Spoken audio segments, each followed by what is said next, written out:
ધોરણ 11ના વિદ્યાર્થી મિત્રો, ભૂગોળ વિષયમાં પ્રકરણ 6 ખડકો, ખનિજો અને જમીન વિશે આપણે અભ્યાસ કરી રહ્યા છીએ. એની અંદર આજે આપણે જમીન વિશે અભ્યાસ કરવાનો છે. ખડકોની ખુલ્લી સપાટી ઉપર, જે ખડકો છે એ ખુલ્લી સપાટી ઉપર હોય એના ઉપર સૂર્યપ્રકાશ, તાપમાન, હિમ, વરસાદ વગેરે બળોના કારણે ખવાણ થતાં ખડકોનો ભૂકો બને છે. કે જ્યારે ખુલ્લી સપાટી પર જે ખડકો હોય, આપણે અગાઉ વાત કરીને ખડકોના 3 પ્રકારો જોયા. એ જે ખડકો ખુલ્લી સપાટી પર હોય અને એના ઉપર સૂર્યનો પ્રકાશ લાગે એટલે ખૂબ તડકો લાગે, અથવા ખૂબ તાપમાન વધારે હોય ઓછું હોય, અથવા જ્યારે હિમ વરસાદ થાય ત્યારે બરફ પડે અને વધારે વરસાદ થાય, એના કારણે જે ખડકો છે આ વગેરે બળો લાગે છે એના ખડકો છે એમાં ખવાણ થાય છે. ખવાણ એટલે તમને ખબર ને, ખવાઈ જવું. ઘણીવાર ઘરની અંદર વરસાદને ભેજને કારણે દિવાલ અમુક ખવાઈ જતી હોય, અમુક વસ્તુ આમ કાકરીને ઉખરતું હોય તો એને ખવાણ કહેવાય, જે ખવાઈ જવું. તથા ખડકોનો ભૂકો થાય કે ખડકો ભાંગીને ભૂકો થઈ જાય. આ ખડકોમાં જૈવિક દ્રવ્યો, હવા અને પાણી ભળવાથી જમીન બને છે. જે ખડકોનો ભૂકો થઈ ગયો એમાં જે જૈવિક દ્રવ્યો, જે દ્રવ્યો ભળે અથવા હવા, બહારની હવા અને એમાં વરસાદનું પાણી ભળવાથી જે જમીન બને છે, આ બધી વસ્તુથી જમીન તૈયાર થાય છે. આપણે હવે આકૃતિમાં જોઈએ. પેલું જોઈએ આબોહવાની અસરને પરિણામે. આબોહવાની અસરથી વિવિધ પ્રકારના આબોહવાની અસરના કારણે ઠંડી આબોહવા, ગરમ આબોહવા, એના કારણે ખડકોનું ખવાણ થાય છે. ખડકો ભાંગી જાય છે. ખડકો ભાંગી જાય છે એના પછી ત્રીજું છે ખનિજ દ્રવ્યો. જે ખડકો ભાંગી જાય પછી એમાં ખનિજ દ્રવ્યો ભળે છે અને એ બધાના સંયોજનથી જમીન તૈયાર થાય છે. હવે આ બાજુ જોઈએ તો આબોહવાની અસરથી વિવિધ પ્રકારની જમીન તૈયાર થાય છે. પછી એની અંદર વનસ્પતિ, પ્રાણીજ અવશેષો સડવાથી બનતા, પછી વનસ્પતિ અને પ્રાણીના અવશેષો સડી જાય છે, એ એમાં ભળી જાય છે.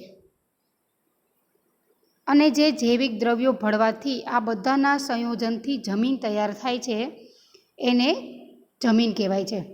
તો આબોહવાની અસરને પરિણામે ખડકોના ખવાણથી, ખડકોનો ભૂકો થઈ જવાથી, એમાં વનસ્પતિ અને પ્રાણીઓના અવશેષો જે સડી જાય પછી અવશેષોમાં ભળી જાય છે. અને ખનિજ દ્રવ્યો, જે પૃથ્વીની અંદર જે ખનિજો રહેલા છે એ બધા ખનિજ દ્રવ્યો એમાં ખનિજ દ્રવ્યો અને જે જૈવિક દ્રવ્યો બધા ભળી અને જે જમીન બને તૈયાર કરે છે એને આપણે જમીન કહીએ છીએ. આબોહવાની અસરના પરિણામે તડખડકોના ખવાણથી બનતા ખનિજ દ્રવ્યો અને વનસ્પતિ, પ્રાણીજ અવશેષો સડવાથી બનતા જૈવિક દ્રવ્યોથી તૈયાર થયેલા અસંગઠિત પદાર્થોના પાતળા સ્તરને જમીન કહે છે.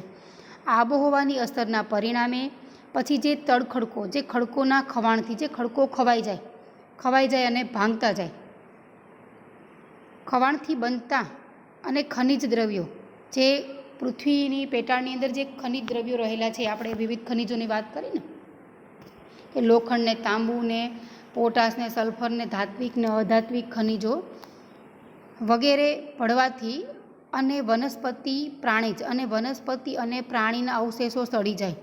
જે લાકડું ભાંગી અને પૃથ્વી પર પડ્યું હોય પછી ધીમે ધીમે સડી જાય, અને એમાં સડી જાય એટલે કેવું ભૂકા જેવું થઈ જાય, અને પ્રાણીઓ પણ સડી જાય એટલે કેવું ખાતર જેવું, રાખ જેવું થઈ જાય.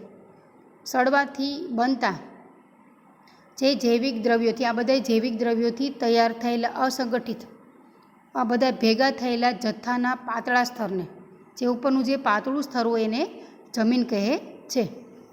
હવે જમીનના મુખ્ય 4 ભૌતિક લક્ષણો છે. જમીનના કેટલા લક્ષણો છે? તમને જમીનમાં લક્ષણો પૂછે તો એમાં કાળી, રાતી ને એવું કંઈ જમીન નથી લખવાના. એના 4 લક્ષણો છે. રંગ, કણરચના, રંગના આધારે, પછી એના અંદર કણો રહેલા છે, કણોના આધારે, પછી કણોની ગોઠવણી કઈ રીતે છે એના આધારે, અને સ્તર રચનાના આધારે. એટલે એકબીજા ઉપર જમીનના પર સ્તરો આવેલા છે. તો સ્તર રચનાના આધારે આ 4 એના મુખ્ય ભૌતિક લક્ષણો છે. રંગ એ જમીનનું મહત્ત્વનું લક્ષણ છે. રંગ છે એ જમીનનું મુખ્ય લક્ષણ છે. આપણે ઓળખીએ ને કે કાળી જમીનને, રાતી જમીનને, પડખાઉ જમીનને. તો ખનિજ તત્વો તથા ઉત્પત્તિની પ્રક્રિયાને પ્રમાણે રંગ બદલાય છે. એની અંદર ખનિજો ભળેલા હોય એના આધારે જે જમીન છે એનો રંગ બદલાય છે. તો જે ખનિજોના રંગની અસર જમીન ઉપર થાય છે એના કારણે કાળી જમીન, રાતી જમીન વગેરે પ્રકારના રંગની જમીન હોય છે. ઘેરા રંગની માટીમાં જૈવિક દ્રવ્યો વધુ હોય છે. જે ઘાટા રંગની જે માટી હોય, જૈવિક દ્રવ્યો વધુ હોય છે. રાતા, પીળા કે બદામી રંગની જમીનમાં લોહ તત્વોનું પ્રમાણ વધારે હોય છે. રાતા કલરની જમીન તમે જોઈ હશે, પીળા જે આપણે કહીએ ને માટી, પીળી માટી હોય. બદામી રંગની જમીનમાં અંદર લોહ તત્વોનું પ્રમાણ વધારે હોય છે, એટલા માટે એનો કલર રાતો, પીળો ને બદામી હોય છે. અલગ અલગ પ્રકારની જમીનમાં બંધારણમાં જમીનનું જે બંધારણ છે એમાં રેતી, માટીનું પ્રમાણ અલગ અલગ હોય છે. જેનું બંધારણ છે એમાં રેતી અને માટી સરખા પ્રમાણમાં નથી હોતી. કોઈ જમીનની અંદર રેતીનું પ્રમાણ વધારે હોય, કોઈ જમીનની અંદર માટીનું પ્રમાણ વધારે હોય. તો આ રેતી અને માટીનું પ્રમાણ અલગ અલગ હોય છે. રેતીના કણોનું કદ મોટું, જે મોટા કણની રેતી હોય, અને માટીના જે કણો એટલે તમને ખબર ને, ઝીણા ઝીણા કણ હોય. તો માટીના કણોનું કદ નાનું જોવા મળે છે.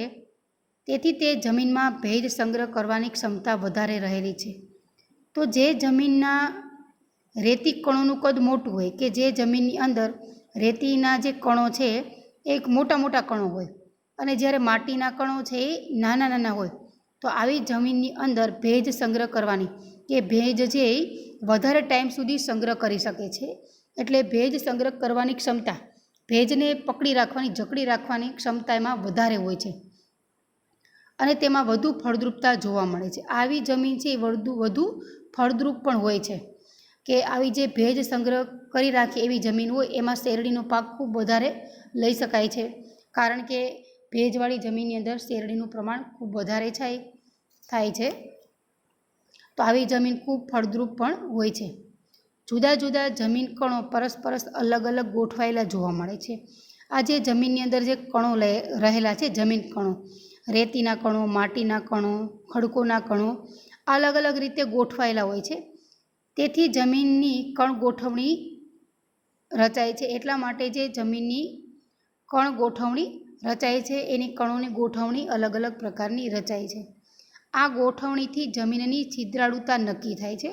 આ જે કણોની ગોઠવણીના કારણે જમીન કેટલી છિદ્રાળુ છે એ નક્કી થાય છે. આ વિશિષ્ટ ગોઠવણી કે રચનાથી જમીનમાં હવા, પાણી અને વનસ્પતિના મૂળ સહેલાઈથી પ્રવેશ પામે છે. હવે આપણે કોઈ વૃક્ષ વાવવું હોય, કોઈ ઝાડ વાવવું હોય, તો આપણે શું કરીએ? જમીનની અંદર ખાડો કરી અને એ જે વૃક્ષ છે આપણે વાવી દઈએ, જે છોડ છે વાવી દઈએ. તો જે જમીનની અંદર છિદ્રાળુ હોય, જેની અંદર છિદ્રાળુ રહેલી જમીન હોય, એના છિદ્રોને કારણે જેના મૂળિયા છે અંદર સુધી પ્રવેશે છે.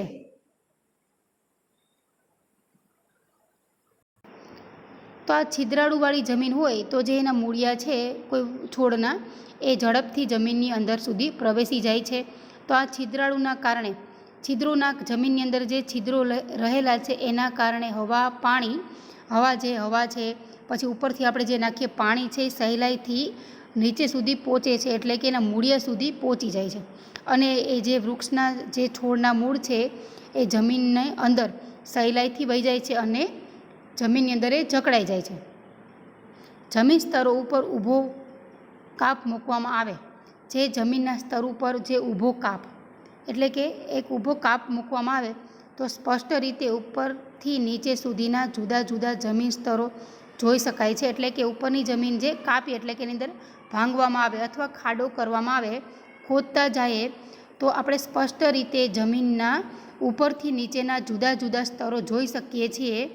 તેને જમીનનું પાશ્ચ ચિત્ર કહે છે. જમીનનું જે ચિત્ર, ઉપરથી જે નીચેનું ચિત્ર છે આપણે જોઈ શકીએ છીએ. તમે પણ ઘણીવાર આપણે કોઈ પણ ઝાડ વાવવા માટે, કોઈ છોડ વાવવા માટે જમીનની અંદર ખાડો કરીએ તો ઉપરની સ્તરની અંદર ઘણીવાર પહેલાં માટી આવે, પછી જેમ જેમ ખાડો કરતા જાય તો ઉપરથી જે પથ્થરો નીકળવા લાગે, પછી એના નીચે રેતી નીકળે અથવા બીજા કલરની માટી નીકળે, તો આ ઉપરથી નીચે જે જમીનના સ્તરો છે આપણે જે જમીન ઉપર કાપ મૂકીએ તો આપણે જોઈ શકીએ છીએ અને એનું જે નીચેનું ચિત્ર આપણે જોઈ શકીએ છીએ. તો મિત્રો આજે આપણે અહીંયા સુધી આજે આપણો રાખીએ છીએ. આના પછીના લેક્ચરમાં આપણે જે આકૃતિ આપણે જોઈ છે, જે જમીનનું પાર્શ્વચિત્રની આકૃતિ છે, એના વિશે આપણે આના પછીના લેક્ચરમાં અભ્યાસ કરશું. સાથે આકૃતિનો પણ આપણે અભ્યાસ કરશું અને ABCD એવા સ્તર છે એનો પણ આપણે અભ્યાસ કરશું. તો વિદ્યાર્થી મિત્રો, આપણે આજે જમીન વિશે થોડો ઘણો અભ્યાસ કર્યો. Thank you.